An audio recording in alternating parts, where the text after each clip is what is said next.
Hello everyone, কেমন আছো তোমরা সবাই? আশা করি সবাই খুব ভালো আছো। Welcome back to my channel and welcome back to my another mini vlog. It's Sunday, so দেরি করে ঘুম থেকে উঠে ঝটাপট ব্রেকফাস্টের প্রিপারেশন স্টার্ট করে দিলাম। ব্রেকফাস্টে ছিল মেথির পরোটা, আলুর দম। মেথির পরোটার জন্য আটা ও মেথি শাক ভালো করে মেখে লেচি করে রেখেছিলাম, আর মেথি শাকটা আমি আগে থেকে প্রিপেয়ার করে রেখেছিলাম। আর আলুর দমের জন্য প্রথমে পেঁয়াজ আর রসুন পেস্ট করে রেখেছিলাম, আর আলুও সিদ্ধ করে রেখেছিলাম।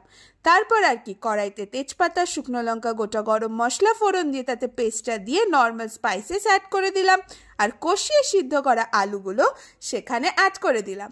তারপর আর কি ভালো করে কষিয়ে রেডি আমাদের আলুর দম।